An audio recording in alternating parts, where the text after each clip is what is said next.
రీసెంట్‌గా మనం న్యూస్‌లో చూస్తున్నాం గదా! నేపాల్‌లో ఏం జరుగుతుంది అని. యూత్ ప్రొటెస్ట్ చేయటం, గవర్నమెంట్ బిల్డింగ్స్ డ్యామేజ్ చేయటం ఇలాంటివి.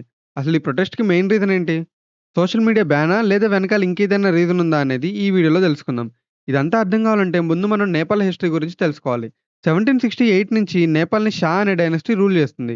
ఈవెన్ 2008 దాకా నేపాల్‌లో కింగ్సే రూల్ చేసేవారు. 2008లో ఫస్ట్ టైమ్ నేపాల్ ఒక మోనార్కీ కంట్రీ నుండి డెమోక్రటిక్ కంట్రీగా మారింది. డెమోక్రసీ అంటే పరిపాలించే వాళ్ళని ప్రజలే ఎన్నుకుంటారు ఎలక్షన్స్ ద్వారా. నేపాల్‌లో డెవలప్‌మెంట్ లేదు. షా డైనస్టీలో డెవలప్ అవ్వలేదు. సో, అందుకని ఇలా పవర్ అనేది ఒకళ్ళ చేతిలోనే ఉండకూడదని డెమోక్రసీ తీసుకొచ్చారు. బట్ అది కూడా వచ్చి 17 ఇయర్స్ ప్లస్ అవుతున్నా స్టిల్ నో డెవలప్‌మెంట్. 2015లో కాన్స్టిట్యూషన్ తెచ్చినా యూజ్ లేకుండా పోయింది. జనరల్‌గా ఎలక్షన్స్ అంటే ఏ 4, 5 ఇయర్స్‌కో ఒకసారొస్తాయి. సో, ఈ 5 ఇయర్స్ వరకు ఒక పార్టీనే ఉంటుంది. బట్ నేపాల్‌లో మాత్రం 1990 నుంచి 25 గవర్నమెంట్స్ చేంజ్ అయ్యాయి. దీనివల్ల డెవలప్‌మెంట్ ఉండట్లేదు.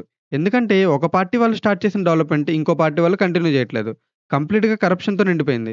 మనం చాలా సార్లు చూసే ఉంటాం. ఎంతోమంది నేపాలీస్ వాళ్ళ కంట్రీలో జాబ్స్ లేక వేరే కంట్రీస్‌కి వలస వస్తున్నారు.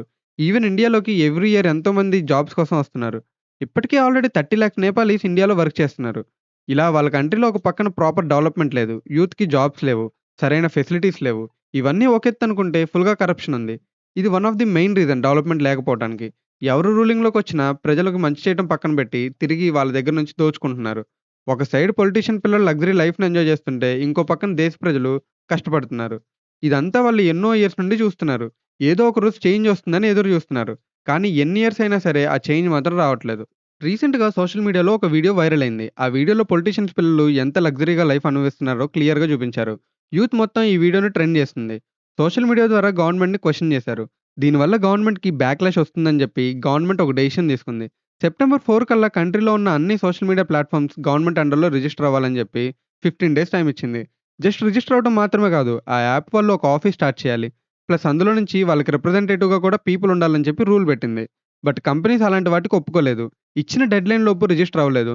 దీంతో Nepal government 26 social media apps and communication ప్లాట్‌ఫార్మ్స్‌ని బ్లాక్ చేసింది. Including Facebook, Instagram, WhatsApp, Twitter, YouTube, Reddit, Snapchat and LinkedIn. Basically ఈ కంపెనీస్ ఎందుకు రిజిస్టర్ అవ్వలేదంటే, వాళ్ళకి కూడా కొన్ని పాలిసీస్ ఉంటాయి. సో, వాళ్ళు ఆ పాలిసీస్ గ్లోబల్‌గా అందరికీ సెట్ అయ్యేలా పెట్టుకుంటారు. బట్ నేపాల్ గవర్నమెంట్ కింద రిజిస్టర్ అయితే గవర్నమెంట్ చెప్పేది వినాల్సొస్తుంది. సమ్‌టైమ్స్ యూజర్స్ డేటాని గవర్నమెంట్‌కి కూడా ఇవ్వాల్సొస్తుంది. ఇదొక మేజర్ కన్సర్న్. యూజర్స్ డేటాకి అప్పుడు ప్రైవసీ ఉండదు. అందుకే ఈ యాప్స్ రిజిస్టర్ అవ్వలేదు. యాక్చువల్‌గా నేపాల్‌లో చాలా బిజినెస్ ఈ సోషల్ మీడియా ప్రమోషన్స్ మీదే రన్ అవుతున్నాయి. వేరే కంట్రీలో వర్క్ చేస్తున్న వాళ్ళు తమ ఫ్యామిలీతో మోస్ట్‌లీ ఈ ప్లాట్‌ఫార్మ్స్ నుంచే కమ్యూనికేట్ చేసుకుంటారు. బట్ అలాంటి వాటిని బ్యాన్ చేశారు. పైకి నేపాల్ గవర్నమెంట్ ఇలా బ్లాక్ చేయడానికి రీజన్ సోషల్ మీడియాలో ఫేక్ న్యూస్ స్ప్రెడ్ చేయటం, national threat, online hated, cyber crime అని రీజన్స్ చెప్పినా, బ్యాక్‌గ్రౌండ్‌లో రీజన్ గవర్నమెంట్‌కి అగైనెస్ట్‌గా ఎవరు ఎటువంటి పోస్టులు పెట్టకూడదని చెప్పి. అంతా వాళ్ళకి నచ్చినట్టు న్యూస్ చేంజ్ చేయాలని. నేపాల్ ప్రజలకి ఆల్రెడీ ఫ్రీడమ్ ఆఫ్ స్పీచ్ చాలా తక్కువుంది. పబ్లిక్‌గా వాళ్ళ ఒపీనియన్స్ చెప్పే ఆప్షన్ లేదు. ఇప్పుడు ఈ సోషల్ మీడియాను కూడా బ్యాన్ చేయడంతో, ఇంక వాళ్ళకి వాళ్ళ ఓన్ వ్యూస్ ఎక్స్‌ప్రెస్ చేసే రైట్ లేకుండా పోయింది. దీంతో జెన్‌జీ జనరేషన్ ప్రొటెస్ట్ చేయడం స్టార్ట్ చేశారు. స్టార్టింగ్‌లో ఈ ప్రొటెస్ట్ నార్మల్‌గానే ఉన్నాయి. కానీ ఇవి పెరగకుండా ఆపాలని పోలీస్ ఆర్మ్డ్ ఫోర్స్‌ని యూజ్ చేసింది. పోలీస్ మెన్‌కి, ప్రొటెస్ట్ చేసే వాళ్ళకి మధ్య జరిగిన క్లాష్‌లో పోలీస్ వాళ్ళు పీపుల్ మీద గన్స్ యూజ్ చేశారు. దాంతో చాలా మంది ఇంజ్యూర్ అయ్యారు. 19+ పైగా చనిపోయారు. ఈ ఇన్సిడెంట్‌తో ప్రొటెస్ట్ అగ్రెసివ్ అండ్ వయలెంట్‌గా చేంజ్ అయింది. యూత్‌కి కోపం వచ్చింది.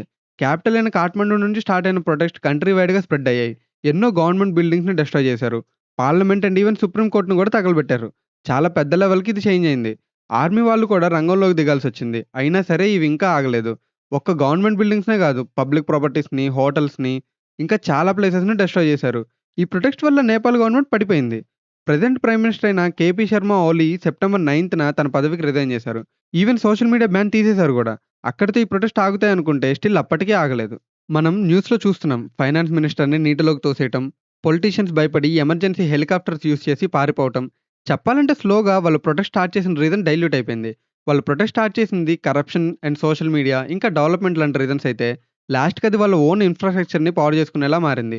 ఇప్పుడు ఈ ప్రొటెస్ట్ వల్ల వాళ్ళ కంట్రీ 10 ఇయర్స్ బిహైండ్‌కి వెళ్ళింది. మళ్ళీ అన్నీ తిరిగి కన్‌స్ట్రక్ట్ జేసుకోవాలి. People protest even prime minister resign చేసిన తర్వాత గూడా ఆగలేదు. కొంతమందయితే బ్యాంక్‌లోకి వెళ్లి మనీ దోచుకుంటున్నారు. ఇలా ప్రొటెస్ట్ చేయడం వల్ల గవర్నమెంట్‌కి తెలిసొచ్చింది యూత్ పవర్ ఏంటి అని. ఖచ్చితంగా డెవలప్ చేయాలి అని. బట్ ఇంకో సైడ్ వాళ్ళ ఓన్ బిల్డింగ్స్ డ్యామేజ్ అయ్యాయి. ఎంతో ఆస్తి నష్టం జరిగింది.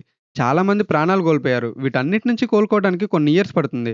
ప్రెజెంట్ ప్రైమ్ మినిస్టర్ ఎవరు లేరు గాబట్టి ఇంటర్మ్ ప్రైమ్ మినిస్టర్‌గా ఎక్స్ చీఫ్ జస్టిస్ సుశీలా కార్కి గారు చార్జ్ తీసుకున్నారు. రూమర్ ఏంటంటే ఫ్యూచర్‌లో ప్రైమ్ మినిస్టర్‌గా ప్రెజెంట్ మేయర్‌గా వర్క్ చేస్తున్న బాలేంద్ర షా అవుతారని. తను ఒకప్పుడు ర్యాపర్. ప్రెజెంట్ ఏ పార్టీ హెల్ప్ లేకుండా మేయర్ అయ్యారు. చూడాలి తను ఒకవేళ ప్రైమ్ మినిస్టర్ అయితే గనక ఎలా లీడ్ చేస్తారు అని.